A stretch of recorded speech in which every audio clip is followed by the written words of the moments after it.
Assalamualaikum warahmatullahi wabarakatuh. Alhamdulillah, kita berjumpa lagi dalam siri kuliah saya, Wahai Ibu, Wahai Ayah. Ya, sebenarnya berdasarkan buku saya yang berjudul sama juga. Kali ini saya nak masuk tentang sesuatu yang saya sebut sebagai hubungan menegak dan hubungan melintang. Hubungan vertikal dan hubungan horizontal. Dan apa yang saya masukkan dengan hubungan ni?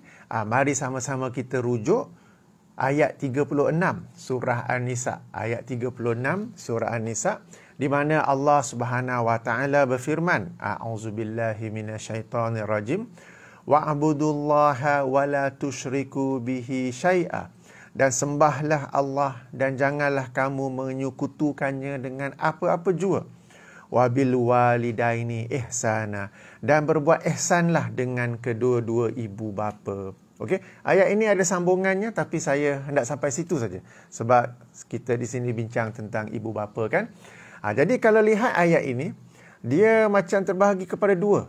Pertama sekali ialah hubungan secara vertikal, di mana Allah Subhanahu taala berfirman wa'budullaha, dan sembahlah Allah, wala tusyriku bihi syai'a, dan janganlah kamu menyekutukannya dengan apa jua.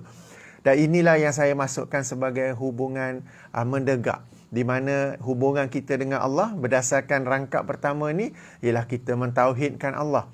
Kita melakukan ibadah-ibadah kepada Allah seperti solat, seperti puasa, umrah, haji, zikir, baca Quran, ya, dan sebagainya. Ini ibadah-ibadah kita yang kepada Allah Subhanahu wa taala.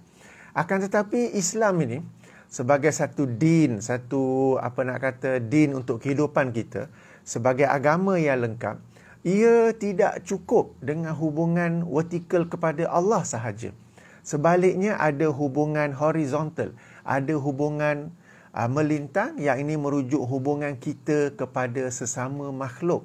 Dan Allah Subhanahu wa taala benar-benar memerhatikan perkara ini.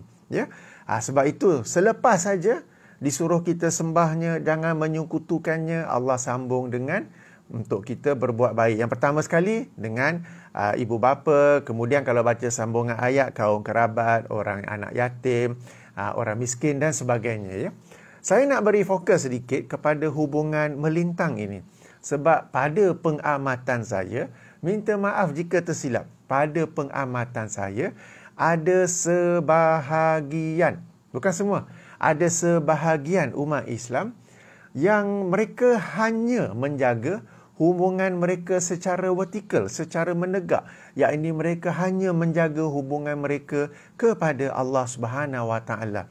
Dan sayang sekali mereka tidak menjaga atau sangat minimum dalam menjaga hubungan sesama makhluk, apa yang kita sebut sebagai melintang ni, ya. Jadi mereka ini dari sudut puasanya sangat bagus, puasa Ramadan ada, puasa sunatnya ada, solatnya sangat bagus, solat fardu, solat fardu berjemaah, solat-solat sunat, qiyamul lail, semua bagus. Zikirnya bagus, selalu berzikir kepada Allah, memang bagus. Akan tetapi hubungannya sesama makhluk banyak yang perlu diperbaiki.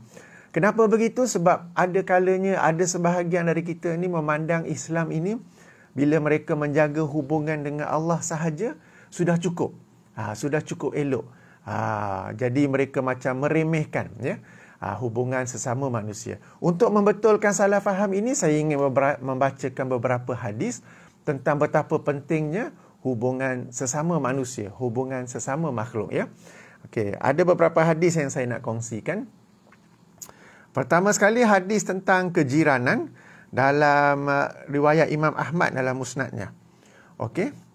Daripada Abu Hurairah radhiyallahu anhu, qala rajulun, seorang lelaki berkata ataupun lebih tepat bertanya kepada Rasulullah sallallahu alaihi wasallam, "Ya Rasulullah, inna fulanah yazkuru min kasirati salatiha." Wahai Rasulullah, sesungguhnya ada seorang ini, seorang wanita ini disebut-sebut ataupun masyhur sebagai seorang yang banyak solatnya. Okey, kasrati salatiha wa siyamiha, dan banyak puasanya, wa sadaqatiha, dan banyak sedekahnya. Ghaira, kecuali annaha tu'zi jiraniha, kecuali bahawasanya dia ni selalu menyakiti jirannya. Bi lisaniha, dengan lisannya, banyak mengata ke macam mana ke. Tetapi ia, dari sudut solat banyak, dari sudut puasa banyak, sedekah banyak, kecuali satu je ya. Kekurangan dia satu je ya. Dia selalu menyakiti jirannya dengan lisannya. Okey.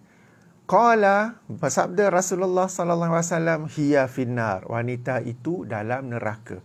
Dalam hadis ini satu contoh yang sangat baik bagaimana seorang hamba itu dia menjaga hubungan vertikalnya dengan Allah Subhanahu wa taala dengan banyaknya solat, banyaknya puasa. Sedekah pun hubungan melintang dijaga, tetapi hubungan yang paling hampir dengan dia, yakni jirannya, tidak dijaga. Okey, jadi bila dengan ini nampak macam solatnya tidak dapat membantunya, puasanya tidak dapat membelanya daripada hukuman neraka, yakni hukuman kerana menyakiti jiran ya. Sambungan hadis itu, berkata lagi lelaki itu, ya Rasulullah, fa inna fulanah, sesungguhnya ada pula seorang wanita lain, yuzkaru min qillati siyamiha, masyhur ataupun disebut-sebut tentang sedikitnya puasanya, wa sadaqatiha, dan sedikitnya puasanya, wa salatiha, dan sedikitnya sedekahnya, dan sedikitnya solatnya, wa innaha tasaddaqu, dan sesungguhnya sedekahnya bil aswari minal aqid, dan sedekahnya sekadar sepotong keju saja, one slice of cheese. Wala, akan tapi wala tu'zi jiraniha bilisaniha, akan tetapi dia tidak menyakiti jirannya dengan lidahnya. Qala, maka Rasulullah bersabda, hiya fil jannah, dia di dalam syurga. Hadis riwayat Imam Ahmad dan di sanadnya dinilai hasan oleh Syuaib Arnaud dan rakan-rakannya. Jadi dalam kes kedua ni, seorang yang bila dikata minimum solatnya, puasanya, bererti dia buat yang wajib saja. Solatnya cukup yang wajib je, solat sunat tak ada sangat. Tak ada. Puasa dia puasa Ramadan je, lain tu tak ada. Dan dia sedekah tu sekadar a slice of cheese, satu potongan keju, itu saja. Minimum. Akan tetapi dia tidak menyakiti jirannya. Maka terhadap orang ini Rasulullah berkata dia di dalam syurga ya. Jadi hadis ini satu contoh bagaimana jika seseorang itu menjaga hubungannya dengan Allah Subhanahu wa taala tetapi tidak menjaga hubungan melintang sesama makhluk, dalam kes ini jirannya, maka dia akan ataupun kita kata solatnya, puasanya tidak akan dapat membelanya daripada hukuman neraka. Ya, dia akan dihukum neraka selari dengan kadar kesalahannya menyakiti jiran, dan kemudiannya akan masuk syurga sebab dia tetap seorang yang mentauhidkan Allah SWT, tetap seorang yang beriman ya. Ini satu hadis bagaimana pentingnya untuk kita menjaga hubungan melintang. Ada satu lagi hadis daripada Sahih Muslim yang secara umum ya, yang secara umum di mana Rasulullah sallallahu alaihi wasallam bersabda, man naffasa an mu'minin kurbatan min kurabi dunya, sesiapa yang membebaskan, sesiapa yang membuangkan daripada seorang mukmin, kurbatan, satu kesulitan yang amat berat, min kurabi dunya, daripada kesulitan-kesulitan dunia, nafasallahu anhu kurbatan min kurabi yaumil qiyamah, maka Allah akan membebaskan daripadanya satu kesulitan daripada kesulitan-kesulitan di hari kiamat. Wa man yassara 'alal mu'sirin, dan sesiapa yang memudahkan atas satu kesukaran seorang mukmin, yassarallahu 'alaihi fid dunya wal akhirah, maka Allah akan memudahkan urusannya di dunia dan di akhirat. Wa man satara musliman, dan sesiapa yang menutup aib seorang muslim, satarallahu fid dunya wal akhirah, maka Allah akan menutup aibnya di dunia dan di akhirat. Wallahi fi aunil abdi ma kanal abdu fi aunil akhihi, dan Allah akan menolong hambanya selagi mana hambanya itu menolong saudaranya ya. Hadis Sahih Muslim. Ya, berdasarkan hadis ini sekali lagi, hubungan melintang sesama makhluk sangatlah penting. Sesiapa yang menolong, membebaskan, membuangkan satu beban yang sangat berat yang dihadapi oleh sesama mukmin ini, maka Allah akan membuang satu bebannya daripada beban-beban di hari akhirat. Siapa yang menolong, satu kesukaran. Tadi tu beban, maknanya satu yang sangat berat. Ini ni mungkin kesukaran yang ringan. Dia tolong permudahkan, maka Allah mudahkan urusannya di dunia dan di akhirat. Siapa yang menutup aib seorang Muslim, Allah menutup aibnya di dunia dan di akhirat. Dan Allah akan menolong hambanya selagi mana hamba tu sentiasa menolong saudaranya. Ya. Sekali lagi, satu lagi hadis yang menerangkan betapa pentingnya untuk kita berbuat baik secara melintang kepada sesama makhluk. Dan ini sangat diambil kira dalam Islam. Ya? Sangat diambil kira. Dan kalau hadis ini merujuk kepada orang-orang saling menolong antara orang Islam, kita ada sirah Nabi, sunnah Nabi SAW yang tetap berbuat baik kepada orang-orang bukan Islam pada zaman baginda. Ya? Pada zaman baginda.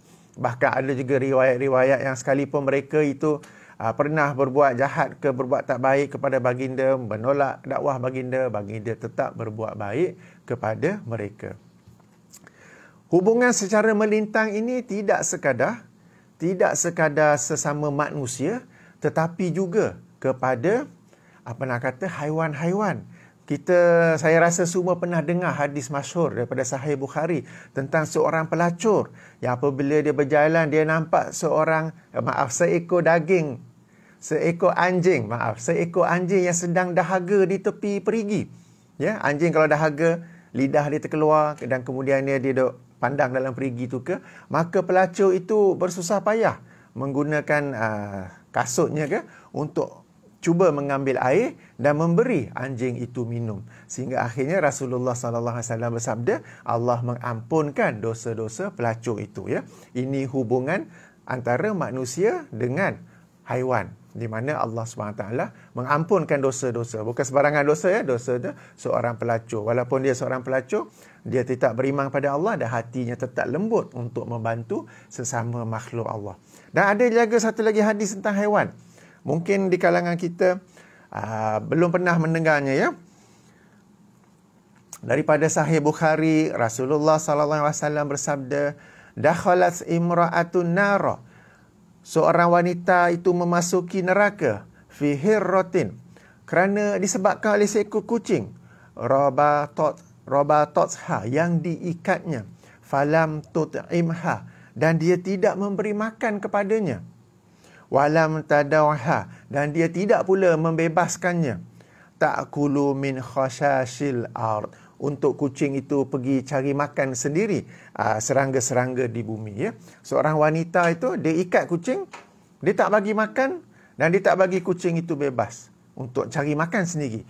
Maka kerana kucing itu mati, maka wanita itu juga dihukum dengan neraka sebagaimana hadis ini, ya, hadis daripada Sahih Bukhari. Jadi hadis ini sekali lagi memberi penekanan bahawa Islam ini bukan sekadar hubungan menegak antara kita dengan Allah, bukan sekadar puasa, bukan sekadar solat, bukan sekadar zikir dan baca Quran, tetapi Islam juga memberi penekanan hubungan kepada sesama makhluk, sesama manusia, sesama haiwan, sehingga hubungan kita sesama makhluk juga akan menjadi penentu kita ni masuk syurga ataupun masuk neraka. Baik, kembali kepada topik kita hari ini tentang berbuat baik kepada ibu bapa di kalangan semua makhluk ini. Yang pertama sekali kita mesti berbuat baik ialah kepada ibu bapa. Dan ini dapat dilihat dalam ayat 36 surah An-Nisa yang kita baca tadi, bahawa selepas saja Allah memerintahkan kita untuk menyembahnya dan melarang kita daripada mensyirikkannya, Allah fokus kepada hubungan melintang pula, dan yang pertama sekali ialah wabil walidaini ihsana, dan hendaklah berbuat ihsan dengan ibu bapa. Ayat ini, ya, yang seperti ini berulang beberapa kali dalam Al-Quran, di mana pertama sekali hubungan kita dengan Allah, kemudian hubungan kita sesama makhluk, dan pertama sekali sesama makhluk ialah ibu bapa. Contohnya boleh lihat dalam ayat 151 surah Al-An'am, ayat 23 surah Al-Isra. Dan ini juga diperintahkan kepada Bani Israel sebagaimana dalam ayat 83 surah Al-Baqarah. Juga Apabila kita baca je dalam surah Luqman, pesanan Luqman kepada anaknya, dan kalau kita rujuk ayat 13-14, Luqman berpesan pada anaknya jangan mensyirikkan Allah, dan nombor 2 ialah berbuat baik kepada ibu dan bapa. Jadi ayat ini ya, berdasarkan penyusunannya kita dapat lihat betapa pentingnya berbuat baik kepada ibu bapa ya. Kemudian kalau kita tadabbur lagi ayat ni, kita akan lihat lagi kita kata petunjuk-petunjuk akan kepentingan ini. Okey, mari kita kembali kepada ayat 36 surah An-Nisa, di mana Allah berfirman wabil walidaini ihsana. Allah guna perkataan ba yang kita terjemah dengan. Padahal dalam bahasa Arab boleh juga guna ila, dan kepada ibu bapa kalian hendaklah berbuat ihsan. Boleh juga menggunakan lam saja, li, dan untuk ibu bapa kalian hendaklah berbuat ihsan. Tapi Allah gunakan perkataan ba, dan dengan ibu bapa kalian hendaklah berbuat ihsan. Apa bezanya? Dari sudut bahasa macam sama, tapi kalau kita renunginya, dari sudut ilmu bahasa Arabnya, ba ni menunjukkan sesuatu yang hampir, yang dekat. Berarti kita ni hendaklah selalu dekat. Kalau kepada ibu bapa kamu tu, maknanya macam jauh je ibu bapa tu. Okay. Kalau untuk ni macam untuk dia saja, tapi dengan menunjukkan kita ni sebagai anak mestilah ada hubungan yang hampir kepada ibu bapa kita, dan dengan itu kita bukan berbuat baik, tak cukup tau, berbuat ihsan. Apakah beza berbuat ihsan dengan berbuat baik? Ihsan ni sama-sama kita tahu ya. Hadis kedua daripada hadis 40 yang dihimpun oleh Imam An-Nawawi tentang sebuah hadis di mana malaikat Jibril alaihi salam, beliau menjelma sebagai seorang manusia yang memakai jubah putih, datang berjumpa Rasulullah sallallahu alaihi wasallam dan duduk betul-betul hadapan baginda, lutut sentuh lutut. Dan di kalangan tu ada sahabat juga tengok, ni siapa ni mari ni. Nampak datang macam dari jauh, tapi pakai kemas saja, tak nampak kesan-kesan padang pasir. Dia datang jumpa Rasulullah, dia tanya, ceritakan tentang aku, apakah Islam? Dia mari, dia tanya, Rasulullah menjawab, ya, rukun Islam yang kita tahu tu kan 5 perkara. Bila dah tanya tu, dia jawab, ya, betul. Sahabat yang dengar pun macam, pelik pula. Dia mari tanya, dia kata betul. Kemudian dia tanya, terangkan kepada aku, apakah itu iman? Maka Rasulullah menjelaskannya, rukun iman 6 perkara yang kita semua tahu kan.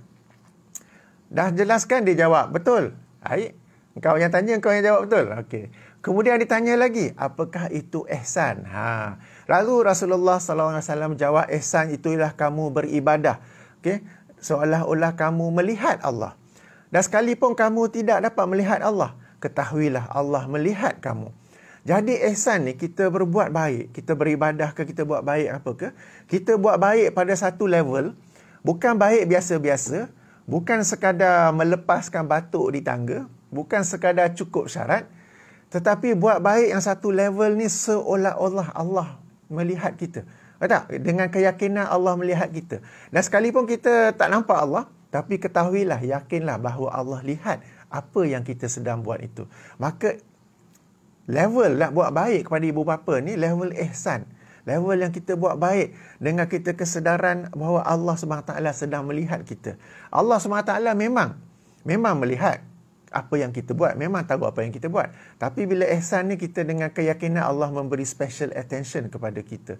Dan bila kita tahu Allah memberi special attention kepada kita, sudah tentu kita akan cuba membuat kebaikan itu dengan tahap yang lebih tinggi, dengan kebaikan yang lebih tinggi lagi. Dan ini yang sebenarnya dituntut kepada anak-anak dalam rangka berbuat baik tu, bukanlah sekadar cukup saja ke, sekadar lepas ke apa ke, tetapi pada level ihsan. Ini sebenarnya yang diperintahkan oleh Allah Subhanahu Wa Taala di dalam Al-Quran. Ya, jadi ini yang saya nak sampaikan, ini yang saya masukkan dengan hubungan menegak dan hubungan melintang. Ya, jadi kita ulang kaji bahawa dalam Islam ini kita kena jaga dua-dua sekali, hubungan kita dengan Allah dan hubungan kita sesama makhluk. Sebahagian umat Islam hanya menjaga hubungan dengan Allah dan mereka meremehkan hubungan sesama makhluk. Tadi kita telah baca hadis-hadis bagaimana hubungan sesama makhluk sangat diberi penekanan oleh Islam. Itu yang pertama. Yang keduanya, hendaklah kita sentiasa hampir, sentiasa rapat Ya, rapat ni bukanlah maksudnya duduk celah ketiak mak, duduk bawah ketiak mak je, tak. Kita dengan hubungan ni sentiasa, ya. Dan perhatikan, ya, bila Allah SWT berkata, berbuat ihsanlah dengan ibu bapa, Allah tidak mensyaratkan ibu bapa tu orang yang soleh. Allah tak berkata, dan berbuat ihsanlah dengan ibu bapamu yang bertakwa. Tak pula pun sebut. Allah tak kata, dan berbuat ihsanlah dengan ibu bapamu yang banyak amal soleh ke, tak. Okay, Allah tak meletakkan standard itu. Asalkan itu ibu bapa kita, kita hendaklah berbuat baik kepada mereka. Ya, jangan kita merasakan yang sebahagian kita ni mungkin alhamdulillah dari sudut agama ni bagus.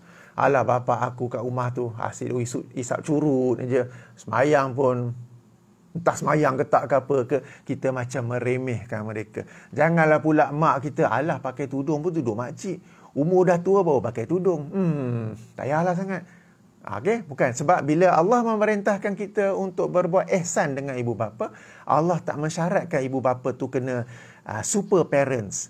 Kena jadi super good parents. Ya? Kena menjadi perfect parents. Tak pun. Asalkan mereka ibu bapa kita, kita hendaklah berbuat ihsan kepada mereka. Sebab setiap manusia, ibu bapa kita adalah manusia, mereka berbuat apa yang mereka tahu, apa yang mereka mampu. Ya? Mungkin kita ni ada banyak parenting course lah, buku parenting ke apa ke, yang kita ni mungkin baca-baca semua tu, kita pun menjadi ibu bapa yang lebih baik pada anak kita. Tapi ibu bapa kita di kampung dulu, zaman tak ada internet, nak dapat buku pun tak tahu apa. Jadi mereka menjadi ibu bapa sekadar mana yang mereka tahu, sekadar mana yang mereka mampu. Itu bukanlah alasan untuk kita macam nak buat baik, nak buat ihsan. Dia orang ni dulu marah aku teruk habis Dia orang ni dulu tak sayang aku lah, macam lebih kurang je. Macam sayang kucing je lebih daripada sayang aku. Mungkin ya. Tapi kalau kita lihat, ya, ayat ini, bahkan semua ayat-ayat lain yang nanti kita akan bincanglah siri-siri akan datang. Apabila Allah SWT, Rasulullah SAW menyuruh kita berbuat baik kepada ibu bapa, Allah dan Rasulnya tidak mensyaratkan ibu bapa tu mestilah perfect parents. Mestilah yang soleh. Mestilah yang bertakwa. Mestilah yang sebagainya. Tapi asalkan mereka ibu bapa, hendaklah kita bukan sekadar buat baik, tetapi berbuat ihsan. Ya? Moga-moga berdasarkan ayat ini, moga-moga berdasarkan apa yang saya sampaikan ini, dapat memberi manfaat kepada kita untuk merapatkan hubungan kita dengan ibu bapa. Sebab, ya, Allah guna ba, ya, bi, bukan ila, bukan li, tapi ba di situ. Sentiasa rapat dengan ibu bapa, dan kita sentiasa mencari ruang, bukan sekadar buat baik, tetapi berbuat ihsan kepada mereka. Moga-moga membantu, moga-moga bermanfaat. Kita jumpa lagi dalam siri lain, insya-Allah. Subhanakallahumma wa bihamdika asyhadu an la ilaha illa anta astaghfiruka wa atubu ilaik. Assalamualaikum warahmatullahi wabarakatuh.